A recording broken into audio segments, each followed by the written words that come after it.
Do you want to start your podcast? Yeah, let's start the podcast. We were at the Derby at the same time, ended up in the same suite, and it was like it was the most random because I don't know how I ended up in the raisin chicken suite. Like, I was like, what are we doing? I walked in, nobody was there when I walked in except for Dave Portnoy from Barstool. I walked in and it was just like him and his girlfriend and then us, and I was like, what? How did we get in here? And then all of a sudden you came in, friggin' Young Gravy, all these like football players. And I was like, I just assumed you were friends with all of them. I met them that time at the same time as you. Okay, so you went to the Derby. You were like, I'm just going to go by myself and figure it out? Well, I was originally invited by Mercedes to go. Okay. So, because I have a partnership with them, specifically a branch of Mercedes. Okay. That's how I have a G-Wagon. I swear, driving a G-Wagon now, I don't think I can ever go back to another car. But I will humbly say that I drive a G-Wagon because I have a specific deal with Mercedes, not because I'm sitting around spending, I don't know, $3,000-$4,000 on that car a month. Not that there's anything wrong with that, but personally, I wouldn't be able to afford. Yeah, it's so expensive. Yeah, G-Wagons are like, they start at like 120 grand. Yeah, and mine's custom made thanks to my partnership. So honestly, it's such a blessing, and I'm really thankful. And I genuinely believe that I manifested it because this is the weirdest thing, but I think it had to do with my daddy issues growing up or something, where I get competitive with the men I date when we break up versus I never compete with other women. They're my buddies, my best friends. And then with men, for whatever reason it is, because I always, needed to prove myself to my father that when I break up with any guy, is this weird competitiveness in my head that just goes, like when I'm feeling bad about myself right after the breakup, I'll think, well, if I had what they had, then I would have been good enough for them. And it's this weird thing. And then the last two guys I remember that I was dating. Also, sorry for my voice if it sounds weird because I just had surgery. It sounds cute, actually. Thank you. But these two guys that I was dating in a row, back to back, both had G-Wagons. In my brain, I was like, I'm so jealous. They're so cool for having G-Wagons, blah, blah, blah. And then next thing I know, it like fell in my lap, this G-Wagon deal. And so then, because I'm competitive too. So then once you get the G-Wagon, are you like, yes, I forgot cool about now. them. I was sitting in my car and I was like, I love this car. Who was I dating again? Who? Actually, before we started recording, you were saying we were both talking about how our memory is so shit. And then you tell everybody what you said. It was hilarious. I literally said gaslighting doesn't work on me because my memory is so bad that I would just believe you. I don't care. And I also wouldn't care. If you told me I did something, I'd be like, yo, that checks out. Okay. Isn't it crazy that you had these dad issues that you still, and then also made a business out of it? Yeah. I always like to ask guests, like if you were sitting next to somebody on a plane and they're like, who are you? What do you do? What would you say? I would say podcaster. Yeah. But if I had to fully introduce myself like on a podcast, I would say what I'm originally known for is Daddy Issues, which is a large meme account on Instagram for women, mostly for women. Yeah. And then from that, and I was anonymous for 2 years, which was really cool. That is and then cool. From that, I became the face of it.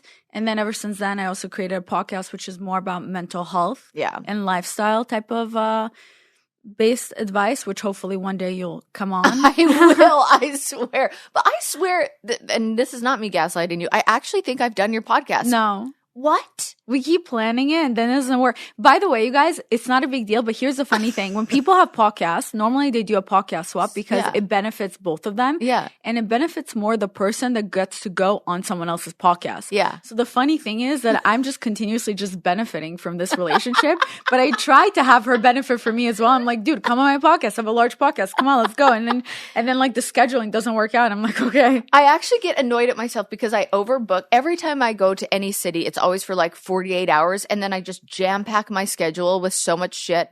And then I go, like, my friends in LA will be like, why didn't you tell me you were here? I was like, I don't have time. Well, I would rather do that than, I mean, you can go out anywhere, in my opinion. Yeah. If I'm flying somewhere, like if I'm going to come to Nashville even for a day, I would probably figure out what their podcasts are in Nashville in order for me to just go back to back. Right. But I need to do more of that where I go on. Like, yes. Do you know who Iman Shumpert is?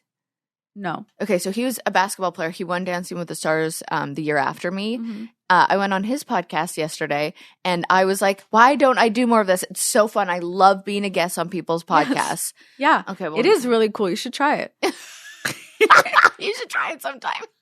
No, I really do want to. I will next time I'm here. Okay. Which was probably like next month. I come all the time. Oh, okay. Yeah. Okay, that's good to know. Yeah. So I'll book it. We'll figure it out. Either I come to Nashville for you to come on mine, or I'll wait till next month and we'll figure it out. And so I love the fact that you were anonymous. What made you change and be like, I'm going to be me now? It felt like the right time. And I would say a part of me, because at first when I was growing daddy issues, I thought it was really cool because I was an accountant when I was doing that. Oh, I was going to ask you that. Okay. So I accountant. Yeah. Because now I know there's like a whole slang with accountant. Oh, I don't know. It's like on TikTok, like I'm an accountant, wink. Oh. No, but like, you were a real one. Yeah. Okay. I was in a large accounting firm, so I couldn't be public with that stuff anyway, because a lot of sexual jokes and things like that. And also when you're anonymous, you can say more shit. You don't feel judged. And I felt so invisible at the time when I was doing it. I was really feeling down. I was depressed. The women in my team were making my life miserable. And I'm not just saying that in a sense where they were mean to me. Like, it was to the point where HR had to get involved, that no one could even fire me because of how serious the HR involvement was. Wow. It was no joke, which is fine. You know, I'm not complaining because I have them to thank. For that's true. Giving me the life that I currently have. I'm very happy. Yeah. I make more than any partner in that firm. So what a blessing. Yeah. Jokes on them. Yeah, exactly. So I was anonymous, and when I was anonymous, it was fun because I got to create different marketing strategies in order for other people to pretend to be daddy issues. It was like a whole thing. And then eventually I think I did start to be a little jealous where everyone else gets to say their daddy issues except the real person that's daddy issues. Also, to watch the women that hate me at work love daddy issues, but not me. And in my brain, I'm like, come on, I knew you would like me. That's so funny. If you just got to know me, I knew it. Yeah. Why? I wonder what, just jealous women?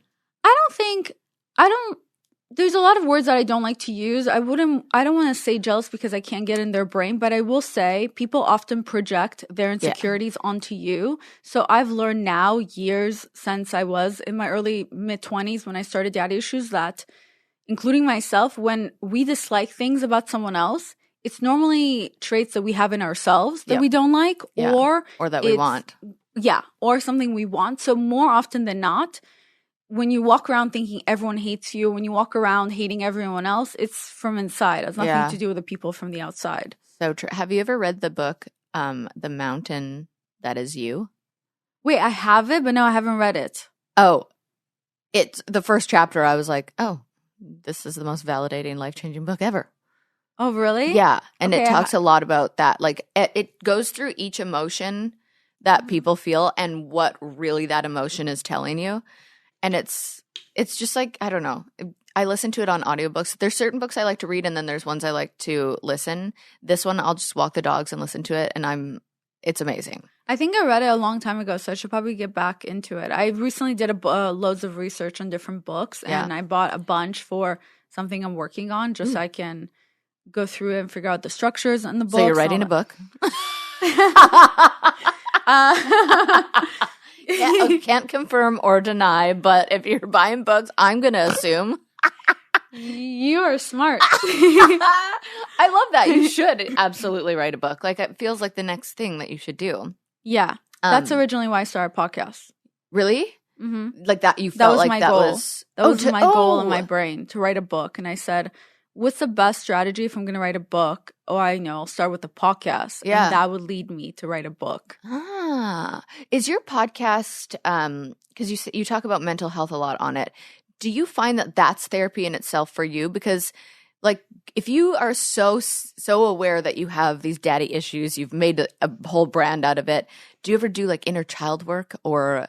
Yeah, I'm actually going to do, every month on my podcast that I change the topic. Mm-hmm. So sometimes it's more serious, sometimes it's more light. Mm-hmm. And for example, for June month, it's more light and it's about hookup month and it's more fun. Mm-hmm. And all that. But then July, I dive into parental issues. Yeah. And that's daddy issues, mommy issues, having narcissistic parents, having abusive parents, and it's all solos. So when I do solo episodes, it is therapeutic for me because it's not none of the solo episodes I do are based on just solely my opinion. Yeah. Solely my opinion, or it's based on research. So then I'll read a specific book about that topic. I'll go listen to different TED Talks. I look at what researchers and doctors are saying, or philosophers, whatever I'm talking about. And then I write it out. So then I write like 10 to 15 pages for that specific episode. And then I try to relate by trying to figure out some of my life experience of how I can review or reposition my views to attach to that topic. Wow. And then I do the solo episode. So I think a lot of times I would say I'm more the messenger, where I'm just a curious person in general. Like I'm so curious about so many things I didn't get to have growing up, including emotions and expressing them, which is why I'm so passionate about it. So yeah, my solo episodes are based on research, and then you work your ass off for that.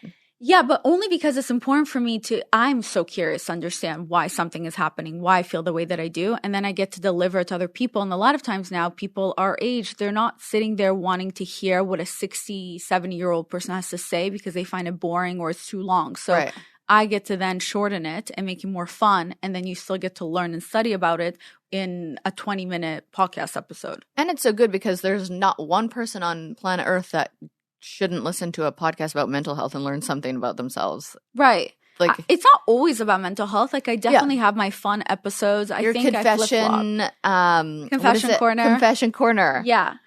Okay, all my vinos know that I really do enjoy cooking a meal from time to time. But one thing I do not enjoy is a lot of the planning that can go into it sometimes, like the overthinking.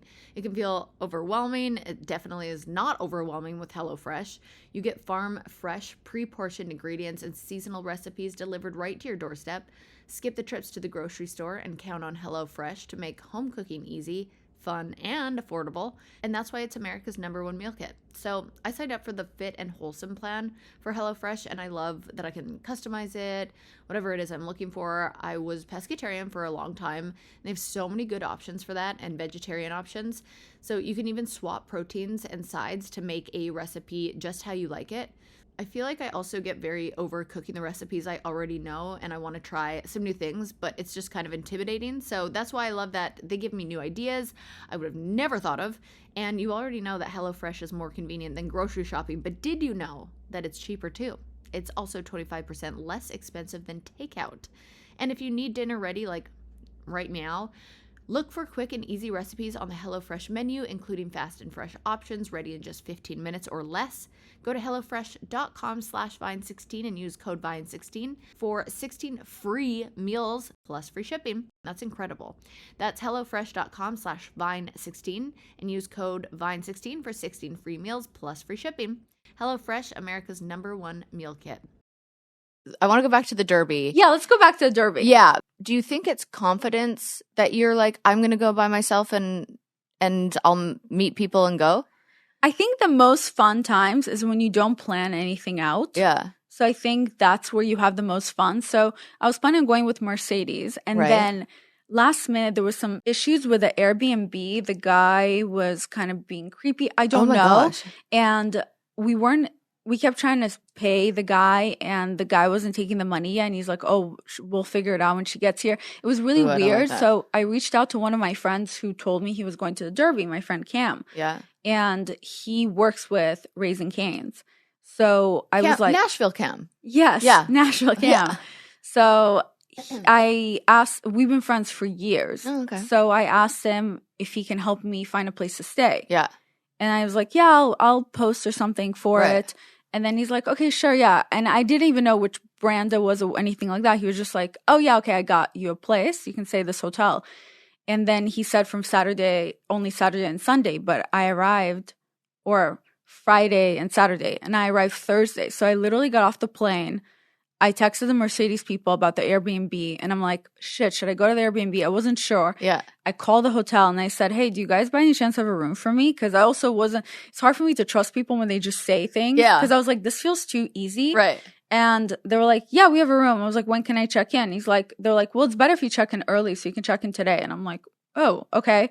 So I was like, I told my Uber driver, wait, never mind, don't go there. I'm like, just take me to the hotel. And when I was flying to Kentucky, Yeah. in my brain, I was like, okay, so I kind of know, I've never met my Mercedes rep, but like we talk a lot. Right. And I know Cam, we're friends, we're pals.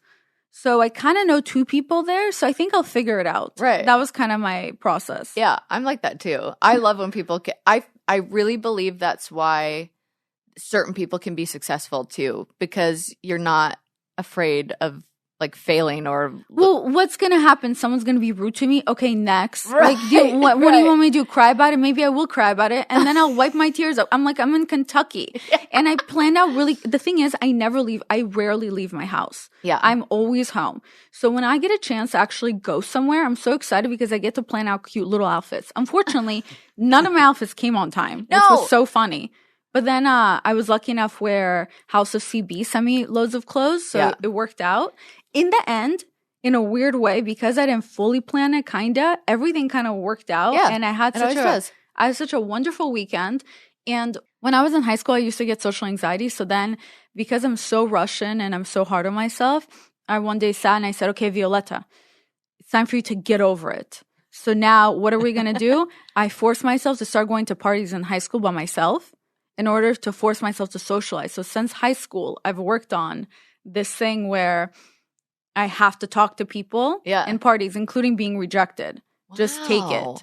So that's where the habit comes from. And to be fair, my mom and I talked about it. I have more fun when I go somewhere by myself than I do with people, because then people depend on you and all that. And I remember in university, my friends always had to go out with me in 3s, where it's 2 of us. There's 2 other girls with me. Yeah. Because they used to always say that if I drank enough, I would ditch them.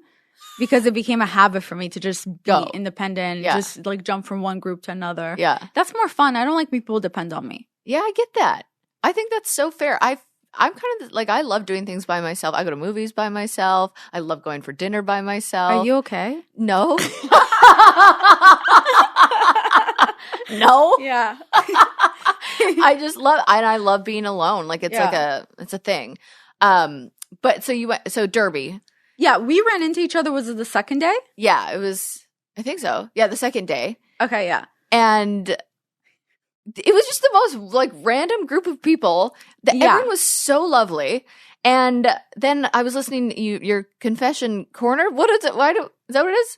Yes. I rarely talk about my own life, and my listeners have asked me sometimes to be more open about it. Yeah. One thing I never discuss is my dating life. I try to keep it as secret as possible. But I did blur some things out in my confession corner, Kentucky Derby. But I feel like I tried to trick people by obviously you were there, so you know exactly what was going on. I was wondering that because you're like, there's no photos of them. And I'm like, is there? Are you tricking people? Yeah, there you go. Well, because also I don't like sharing too much information. Obviously, I spoke to the guys listened to it within 2 seconds. Yeah. So they both had no problem me mentioning them. Yeah. And that one of the guys was like, yeah, you can totally be open about it and talk about us, blah, blah. And I was like, so did you? No. Oh, no. Can we? Yeah, sure. So it was definitely Young Gravy. Who, by the way, is the nicest guy. Yeah. Yeah, he's really nice. And does he have a nice dick? Okay, here's the thing. Here's the funny thing is that I think it's really funny how if you see 2 people connect or they're flirting or whatever, people now just assume everyone just fucks everyone. I know you don't. I don't have sex with anyone. You haven't since like 2021. Yes. Yeah. Exactly. I haven't had sex since the end of December since beginning of December 2021. So you just make out, or do you do? I make out. I can do other things with these guys, with Gravy, Matt. Yeah. We did not take any further. Yeah, I like flirting with guys. I like them pursuing me. That's what I enjoy. Yeah. I like to bring that romance to myself. Yeah. Where I just can enjoy different guys, and then that's how I can figure out who I'm dating. For me personally, it's better for my mental health. Why would I sleep with someone knowing they're sleeping with 5 other girls. Like, how would that be good for me for my mental health? It doesn't make me feel good. So are you able to just like now if he was hooking up with another girl, that wouldn't bother you? Because no, I wouldn't give a shit. Oh. I wouldn't ask and I wouldn't care. But I believe that women set the standards and men follow. I haven't had an issue with anyone that I've dated or talked to with my boundaries where they were like, I'm not interested. I say right off the bat and they continue to pursue me. Huh. Yeah. I would too, though. I feel like that's part of your charm. I mean, it was obvious. Obviously, you were around me and Matt. Yeah. So it's not like I could hide it from you. Yeah. You were there and then we all went home together. Yeah. We went home together because I didn't want to make it awkward with the other guy because I was technically talking to someone else. And then the next day I saw Matt. And what I liked about Matt, which I think is what I like about a man in general, is when they're very full force pursuing me. Mm-hmm. It makes me feel good. Yeah. And Matt was like this little tall bird just hovering over me wherever I went. Yeah. And that was really flattering. So, and he's like a really cool, chill guy. I mean, 10 out of 10, I recommend every girl should go out with him. I was so impressed with him. He was so I mean, you guys loved him. I couldn't get over how nice he was. Like, I don't know why I always assume people are going to be dicks. Do you know you're famous? No. Because you should know that.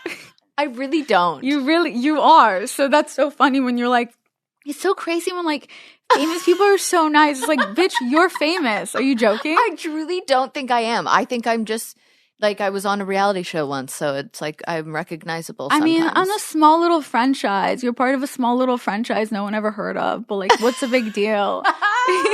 You're so funny. So now that other guy, now he knows. Yeah. Oh, and does he care? Or he just knows it was like a casual thing? You know, I think Is he a football player? No, I wish. Oh my God. Some of the football players were so hot. I was like, fuck. I did not, it was just too hard. I'm not a player. Yeah. I'm a flirt. Yeah. But I'm not a player. So there was only so many people I could flirt with. I mean, plus when there's like a big bird hovering over you, you can't really, there's not much. He literally is a big bird. I know. He's so sweet. Do you guys still talk? Yeah. Oh, okay. You should have him on your podcast. I should. Yeah, I should. That would be a really great guest. Yeah. I don't know if he's talking. What's going on? I think I have a tendency, going for younger guys, which is not the best. He's also not the only guy that I blurred out to you when I was drunk that I had a makeout session with. Another guy who's been on your podcast that I blurred out. Who? What? No, I didn't. Wait, what? Tell me. Who? I forgot. So you liar! I think I have a hard time with accidentally going after younger guys sometimes, and I think it's because I know I'm not gonna date them seriously. So do you want to date someone seriously? Or are you just like looking, or because I know you love to flirt and you love to just have different? Are you looking for a serious relationship or no? I say that I am, but my actions to me, sometimes if I was my own therapist, I would say my actions don't align with my words. Right. And I think it's because I had a serious boyfriend most of my 20s. I neglect sometimes to mention that, where I had a boyfriend for 8 years. And before, 8 years? Yeah. On and off for 8 years. And before that, I had other boyfriends. So I had 3 serious boyfriends in my 20s, one of them the main one. Yeah. And it was a very toxic relationship on both of our ends. Yeah.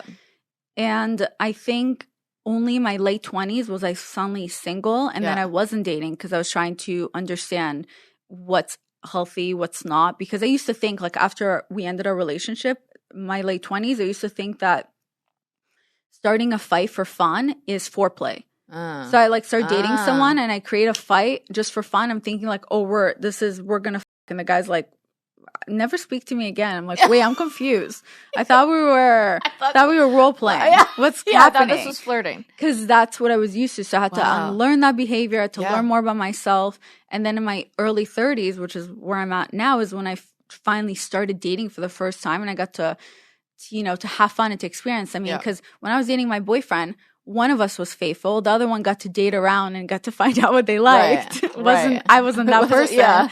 So I never had a chance. So Yeah. I think in a weird way, I'm almost reliving my 20s, or it's just this thing where as much as I want to be serious, I'm so focused on work that I just look at dating as fun. And I'm not sleeping with any of these guys. So also it's not a big deal. But I don't love the fact that somehow right now it's like back to back. I've gone for 27-year-olds. That's a little too young for me. I'm not going to lie. Yeah. But overall, all these guys are so nice. Yeah. And I can't even think of anything bad to say about any of them. Which is amazing because obviously if you're in toxic relationships and you've have these, you know, this relationship with your dad that was a certain way, it's so great that you can go for nice guys now. What I consider nice guys. I don't know if everyone they haven't had a chance to screw me over. Right. So that's, or maybe I'm just not attached to them enough to look at them in a bad light. I rather blame myself when things don't work out than other people. So I always think as if like, well, like with, first of all, I think there should be a point where there's only a certain amounts of mats that you're allowed to go for. Yeah. Like I think there should be a threshold. Yeah. You can't keep dating mats. Like there's only so many mats you can go for. Now I remember who you told me about. So, you know, but then I'll always be like, oh, he was upset with how I react over things. Yeah. So maybe it was me. Or maybe with this guy, maybe I rushed into reacting over things too quickly, blah, blah. So I rather just blame myself because I am always the one ending things with everyone, but I rather blame myself over it versus be like, well, it's clear that that person wasn't putting enough effort and that's why I backed away. Wait, I saw a podcast clip where Matt Rife said that he thought this girl was the one, and then he did something stupid, and that this girl, like, he's like, I fucked up, but then her reaction was more fucked up. So I think it's weird when people say stuff like that. I was like, bro. It's more like, I fucked up, and then I didn't like the fact that she reacted to I didn't like the consequences, so that upsets me. I mean, if I knew the guy, I would say that sounds like him for sure. Yeah. I just found that so interesting. I read the comments and I was losing it reading the comments because I was like, oh, I know exactly what all these comments are going to be. And it was exactly that. It was like, that's like the definition of gaslighting. Like you didn't acknowledge what you did to hurt somebody, but you made them feel crazy for their reaction. Yeah, that sounds like about right. But that sounds like a Virgo. I feel like he's such a Virgo. And he told me this on the podcast. He hates when people talk about their signs. Yeah. Why? I don't know. I mean, it's just a guy thing, but I don't know. We're not close. Yeah. So okay. I don't really. I would say it's funny. I'm not gonna lie. It is funny every time he speaks on a podcast. It just doesn't work out for him. Every time. And he knows it. It's like he knows it too because he says it and then he goes, oh, and now I'm going to get canceled for this. But here's the difference between, I would say, Matt Rife and I. If I knew him even a little bit, I would say that I react really quickly and get over things really fast. And he's opposite of me in a sense where he's very laid back. And then when something finally irritates him and he reacts, like he will hold it against you forever. Yeah. I think. Yeah, if you were to guess. Yeah, if I were to guess, I would say that's how he is. I would say between all the Matts that I've ever kissed, my favorite, I would say, yeah, definitely. Now I feel like I don't know what's going on. I think my sedation is still on because I'm about to just like make sure every girl has sex with Gravy. I'm like 10 out of 10. I think everyone should make out with young Gravy. He's wonderful. He's great. Promote him. I do. He's just a really nice guy. I think I just kind of feel bad about the last thing I said to him. And what was it? I don't remember. But he's a really cool guy. You are so mysterious. I love it. Like, I'm like, am I that mysterious? I feel like I can't help myself. You are. What do you like keeping relationships private just for their sake or for yours or my why? Sake. I just think like sacred? I'm such a control freak that already it's very important for me to be in control of my life in general. Hence why I even withhold sex in some ways because I'm able to feel like I'm in control. Yeah. And I think when it comes to relationship, it's like the one little thing that I have that's mine and I don't share with the world. Yeah. And I like that. So yeah, I like to be vague. I mean, right now I've said more on this podcast than I've ever have, including on my own podcast. And I didn't even feed you wine. I know. It's just the Percocet that I'm on. No big deal. But like, except that, so it's not really for them as much as it is for me, just for us to have a little thing. Plus, it's not fun. Especially with women, there's also the stigma look at Taylor Swift. She dates 3 people and people are like, wow, look at this hoe. Versus if a guy dated, like Pete Davidson, he's such a hero. Oh, I know. I hate that double standard. It's such a thing. Like, I kind of respect Kim Kardashian for like all of her relationships because she's still like a hopeless romantic and she still believes in, and she's in her 40s and she's actually, speaking of that, you froze your eggs. Yes, I froze my eggs. Okay, so did I. Okay. When? I did it 6 years ago now, and it was the best decision I ever made for myself. Tell me, were you like, I want kids one day, or I don't know? Because I think women think I have to freeze my eggs because like I want to have kids later, or maybe I'm not sure. But I froze my eggs because I'm like, well, what if I could donate them to somebody and I don't want to get pregnant ever? I don't know. I thought like I don't know. I thought of so many different reasons to freeze my eggs. I think I felt the pressure where, again, not that my 20s were stolen from me in any type of way, but it was this pressure where I don't feel ready for any of these things that I feel that I'm supposed to be ready for. And it's conflicting for me because I was born with a birth defect. Since I'm vitamin D deficient and I don't have enamel on my teeth. So aside from the fact that all my teeth are naturally very yellow, when regular people get cavities, I will just need immediately a root canal because there's nothing protecting my teeth. And I will have gum issues from that as well because there's nothing in my mouth that's protecting anything. Wow. So, and I used to get bullied for it. And then when I was 5, I got veneers. Yeah. So at 5 years old, I had veneers. Yeah. So I had veneers before it was trendy and cool and the rich thing to do. And it was insurance pays half because it's a medical issue and the rest of my parents will pay. But it was never the type of rich people veneers. Those are different. Those you can't cover by insurance. Oh, okay. So I would have capsules, lumineers, veneers, whatever other words, bondings, everything on my teeth. And because of my issue, I also had to change it more often than other people because the yellow that's in the back of my teeth shines through to the front. So I could have like dotting that's yellow on it and lines. And definitely I did not have self-confidence when it came to my looks. And it didn't really matter how tall I was or how fast my boobs were growing at 13 years old. Right. So imagine going through that, plus also moving to the States when I'm 14. So I have to learn a new language as well. You moved when you were 14? Yeah.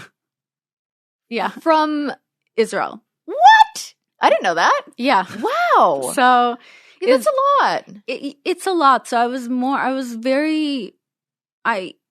to myself when it came to boys. My first kiss was at 17. I finally lost my virginity to my first boyfriend at 18. Yeah. And then I stuck to one guy because obviously he had a lot of traits similar to my father because my father and I didn't have a good relationship. And it was just, it's your brain recreating your relationship with one of your parents, hoping that this time it'll be different. Mm-hmm. So if I dated a guy that was emotionally unavailable because my dad was emotionally unavailable and psychologically I was hoping this time this person could love the pattern me. And, yeah. Yeah. And obviously break the cycle.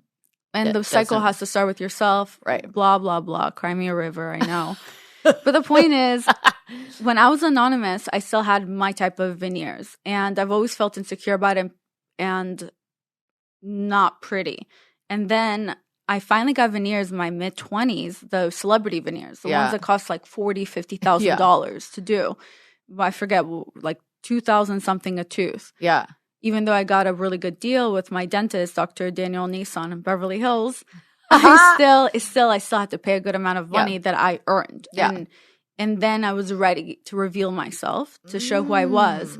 And I remember it was the first time I looked in the mirror in my mid-20s, and I was like, oh my God, I'm beautiful. It was the first time I felt confident with smiling, and the first time I felt good about myself. Yeah. Which is so silly because your utter beauty will never be enough. And obviously it took me 6 months to a year to learn that when I looked at myself again in the mirror and I said, well, what if my eyes were a little like this? What if my nose was this? And then you're like, oh, I have to learn to love myself from the inside. Yes.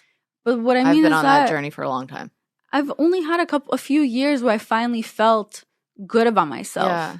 And then suddenly I'm supposed to just jump into having the babies and all that. Right. Like, I had someone that was cheating on me most of my 20s. Yeah. I never really talked to boys because I always thought it was, I remember growing up, it was the thought of, I was so scared to kiss boys because I thought, what if they kiss me and then they find out what's wrong with my teeth and they'd be like, ew, you let me kiss you with that mouth? That's so gross. That breaks my heart.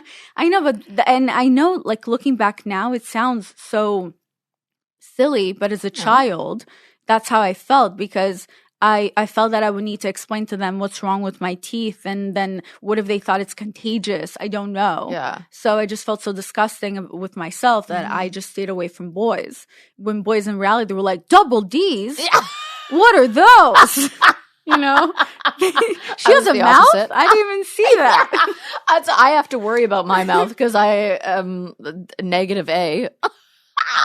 Yeah.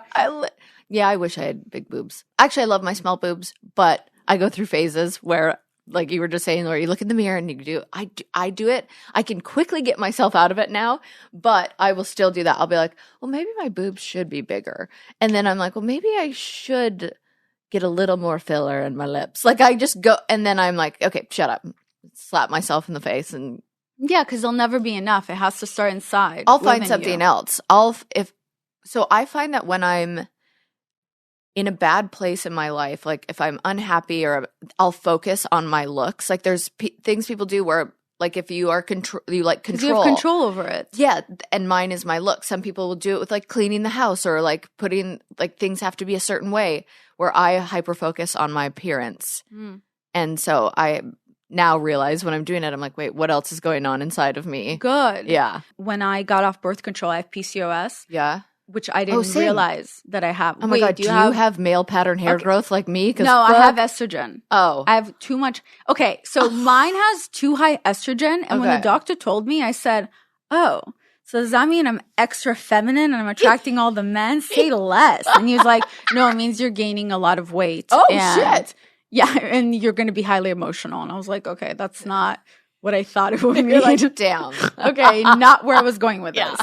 So I have the estrogen part so when I got off of birth control for the first time since I was 17, only last year, I gained 10 to 15 pounds while remaining eating the same, nothing changed. Yeah. And it started to make me feel really bad about myself. And that's all I would think about. And I stopped even going out because I would make plans with someone and then I put on clothes and I just hate everything the way it looks at me. And then I just feel bad about myself and I stay home. And I know to anyone out there listening, it sounds shallow, but like you're not always going to have third world problems. Right. Sometimes you're going to have first world problems. Yeah. And sometimes we just feel like shit about ourselves regardless of what other people see. And if you hate the way you look, then no one else can tell you otherwise. Right. How did you get so self-aware and like, have you done reading? Because like you're very self-aware, but you're also like, you know what it is. You can recognize within yourself. Well, it's easier. And that's what I try to do in my podcast as well. I even had a narcissist episode and the wording was narcissist and it was to trick my listeners into being like, yeah, finally, everyone's a narcissist. And it literally was about actually only 1% of people in the world have actual narcissistic personality disorder who are we throw that word around so often. Like it's nothing. Yeah.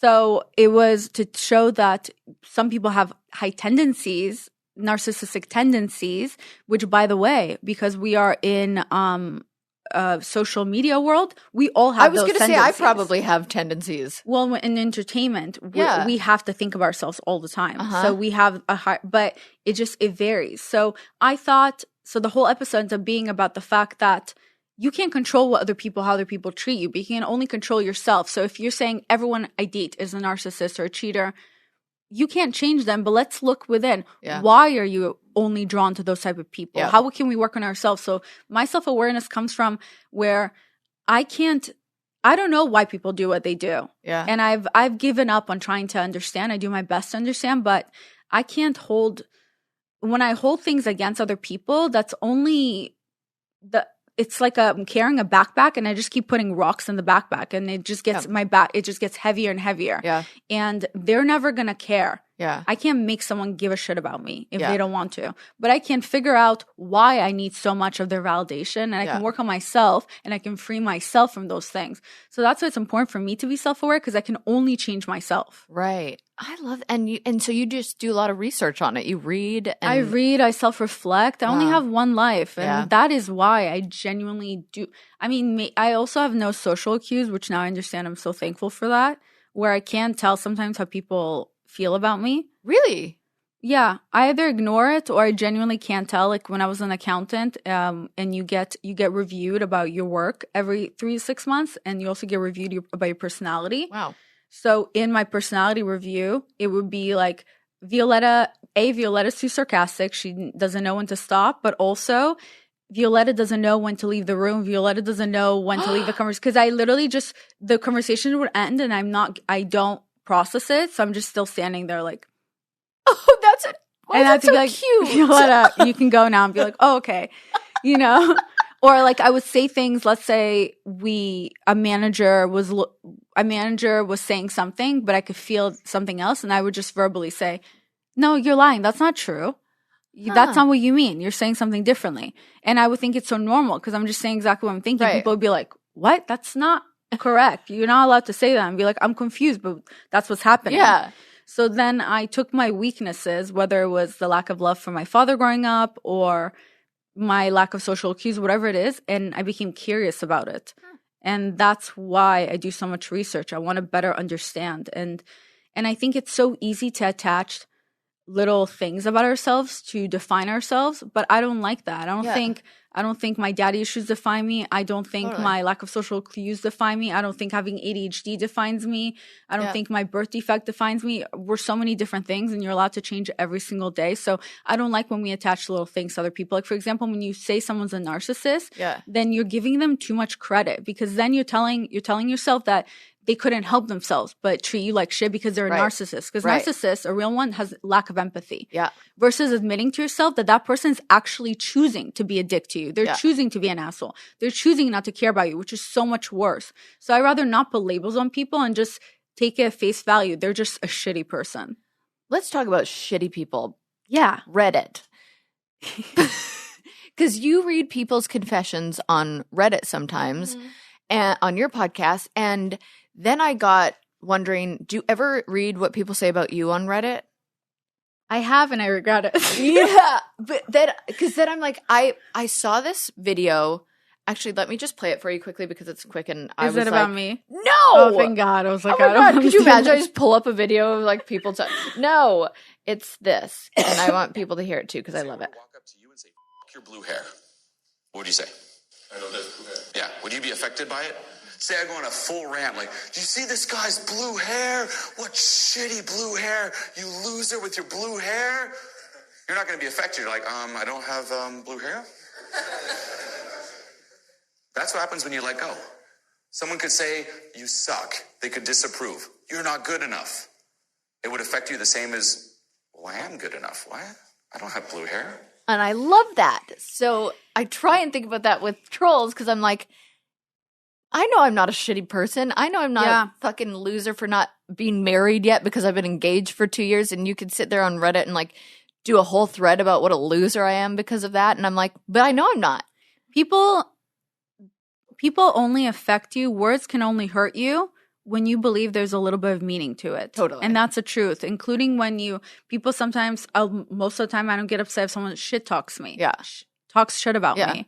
And I don't get upset, and most of the time it's because I know that's not true. But I think when you take offense to a lot of things, whether you want to admit it or not, it's because a part of you believes it a little bit. But when I'm but I'm also not this saint or angel. When I'm having a bad day, it's this weird thing. When you're feeling down, you're like, how can I knock myself even lower? Oh, yeah. And that's when I open Reddit. And then they get to validate, because I feel like shit about myself and I need a validation that I am shit. Yep. So that's when I've opened Reddit and I read, there's this one Reddit chat where I did someone's podcast and they edited it poorly.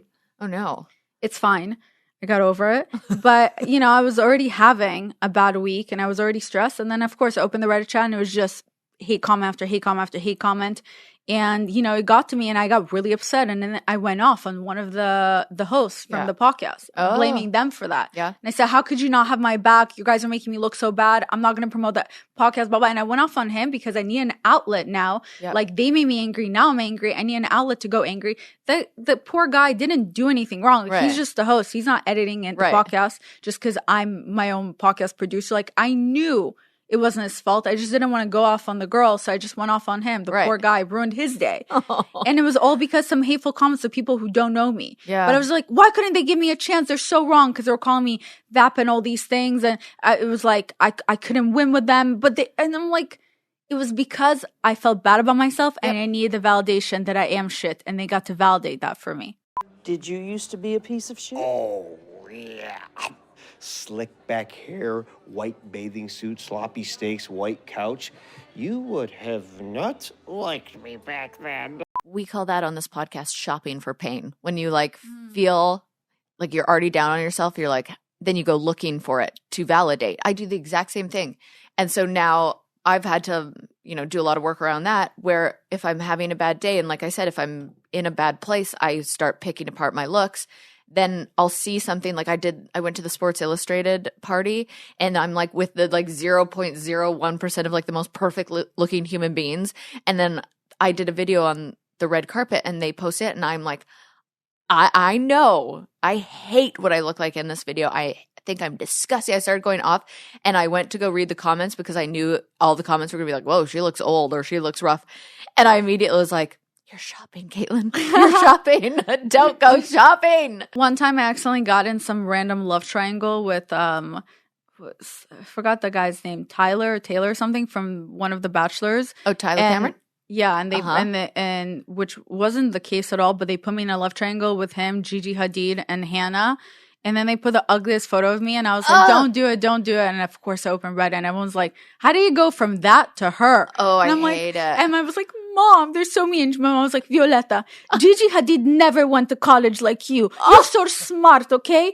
They don't have your degrees. You have 2 degrees, Violetta. Why is no one talking about that? I was like, Mom, because they're bashing my looks. They're not talking. Because the internet doesn't go any deeper than what people look like. I know. It's always they don't care about my degrees, Mom. No, they don't give a shit about your degrees. Which, by the way, it's in business law and accounting. You're smart. I barely graduated. I would hope so. I barely graduated high school.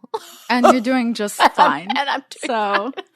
But I understand about looks. It is harder though when you are in the public eye, because as much as it's confusing, because if you post, first of all, I think you're so beautiful. Thank you. And there's so often where I watch your videos and I always was like, wow, she's so carefree. I love how she dances. She's so confident. So obviously to me, I always looked up to how confident and which I am 90% of the time. It's like 10% I'll just go, phew. But the internet, it is hard, especially in my opinion with women, how not only do men now love to knock women down because you're not having sex with me, so you're not allowed to breathe air or show even a shoulder to other men because you don't want to show it to me. But it's also women knock each other down. Big time. As much as we act like we don't, in reality, looking back at tabloids with celebrities, when you used to see those tabloids with a cellulite about every woman, who was buying the tabloids? Other women. So then we pretend as if we're not the problem. We say, we need to stop tearing women down. We need to cancel these tabloids. You guys, we were the ones buying the tabloids. All the time. Because it made us feel better that another woman has cellulite like every other human being. Yeah. So in my opinion, it is hard now with social media because if you're confident, you can't be too confident because you're going to get knocked down for being too okay, wow, you love yourself. Okay, get over yourself. Narcissistic much? Yeah. And then you post, you'll be like, hey guys, I'm having a bad day. Oh my She's looking for God. attention. Shut up. Yeah. Get over it. First world problems. It's Yeah. like you can't win. Or You like, cannot win. why are you crying? You're so pretty. Well, because you told me to cry. Yeah. You told me to. Which one is it? I know. It's such a confusing place. And it's like, and you have to care a little bit about your audience because they're your community, but then you also have to have boundaries because people are assholes. Yeah. But that's why you can't, I don't base my worth. I do my best to not base my worth on my looks. Of course, I still want to feel good in my skin and it's important for me. But my worth has nothing to do with my looks. And I think that's how I'm able to be flirty with boys, be flirty with guys. Well, boys because they're 27. They are boys. Be flirty with guys and kind of set my boundaries. And, you know, I get to have, because everyone says romance is dead. I only think it's because you're asking the wrong guys. And like everyone I've been around, they're very romantic with me. I've never had an issue with any of the guys I've ever talked to taking me out on dates. Yeah. Because I let them know I want you to take me out, and they take me out. Yeah. And I don't suck their dick at the end of the day because I don't feel like it. Yeah. Maybe if I did, I would do it, but I don't feel like it. I was looking at what other notes I had just to make sure I covered everything, and I was I was gonna ask you a question, like if we got to this game where it was like, what was the weirdest thing you ever put in your mouth? And then I started to think about it. I ate dog food once, which is pretty fucking gross, and probably the weirdest thing I ever put in my Keep mouth. that to yourself. Oh, if you could edit that out. But then I was thinking about how weird it is to suck a dick. It is so. I think about that all the time. At what pee out period of of it. time the people were having regular vanilla sex, and then one day the guy was like, "Hey, Put it in your I mouth. want to try something." Okay, this is so crazy, but like, should we test this out? What if Yeah. the way you're eating that soup and the way you're eating that banana, what if that was my dick? Let's try this out. Like, how? I don't know. It's the same thing I think about with like, who wanted to try cow's milk for the first time? Like, who was doing that and going, we should drink this? My sister just gave birth Yeah. to her third kid. Cute. And when she was breastfeeding her son 2 days ago, Yeah. I was like, would you ever taste your own milk? And she was like, yeah. And I was like, would it be weird if I said I would love to try it too? I tried my sister's breast milk. Really? Okay. Yeah. Because I would really want to try it. You should. Okay, cool. But why are we're like the only species that drinks other animals' milk? Like, but the thought of drinking our own is like, oh God. That's so true. Yeah. That is I don't know. true. And I always, this is the shit that goes on in my brain. Oh my God. Do you know what I have the worst intrusive thought? The worst. Every time, it's so embarrassing. When I'm at the airport and I see an old man walking with a cane, my first thought is, what if I just like went like this with my leg and just flipped, like just tapped the little cane and saw the guy fall? And that's my first thought that comes in my brain. And I start to giggle and then I just look away because I'm like mortified. But that's every time I see an old person with a cane, Now I'm my going to first do that. thought is wanting to kick the cane. How sad is that? It's actually quite hilarious and sad at the same time. Not, it's because I've never had a grandpa. So I guess I just don't know how to be with one. Oh my God. I have the worst intrusive thoughts. I couldn't even say them out loud. You'd be like, keep that to yourself. I have the worst. Yeah. Like my brain goes to doomsday. I go really fucked up things. And I think that's where my anxiety comes from. Because I'm like, why am I thinking like this? It is the funniest when you're sitting with someone, you're like, should we just share each other's intrusive thoughts? And then you're ready to share, and your friend's like, sometimes like I don't shower for like 2 days. And then you're just like, okay, I'm going to keep me wanting to trip old men down the stairs to myself then. Never mind. And you're like, yeah, oh my God, yeah, me too. Like, That's same. crazy. I literally can't say mine out loud. No, Then I also don't want to put in other people's heads because a lot of people suffer from intrusive thoughts and things that they would Suffer. I think it's fun. I don't think it's a suffering. Yeah, well, because you're just thinking about tripping old men. I'm thinking about like, what if I like pick up this knife and what if I all of a sudden like freak out and like just stab myself? But everyone thinks like that. Oh. When I'm on the freeway, I've had in the moment that I was like, dude, I could just literally crash my car right now. I know. Like, what if I just went into a wall? Yeah. And then I one time told my friend, she said, I think about that all the time too. Oh, okay. Well, then And then- we probably just don't say them out loud. No, and then I asked my sister, do you ever think about just crashing into other people's cars? And she goes, I actually thought about what if one time I just picked a random person that was driving in the freeway and I followed them just to see what they're up to for the day? And what if I picked like a fun little trip and then they ended up having like a really interesting life and like, I don't know where I'm going to end up. Like, what if I just took the day off and I just followed someone? We ended up doing something fun. Well, that's a cute intrusive thought. That's true. I suffer. Imagine someone following you. How cute would that be? Not. You're like, okay, I'm turning into my house now. It's actually one of my fears because one of my friends did get followed once. It was my sister. Yeah, because they were quite lovely. No. Yeah. Okay, I feel like that was kind of a confession. So No, I have a confession. Okay, good, because that's how we're going to end the pod today. Okay, I do have a confession. That's a secret. It's embarrassing. Okay, great. Well, I don't know how embarrassing. I don't know. People have different. Okay. My confession is that I'm really into smelling things. Like I love a good cologne in a man. That's very important for me. Yeah. But I have this weird obsession with smelling things. Yeah. That has to do with my childhood.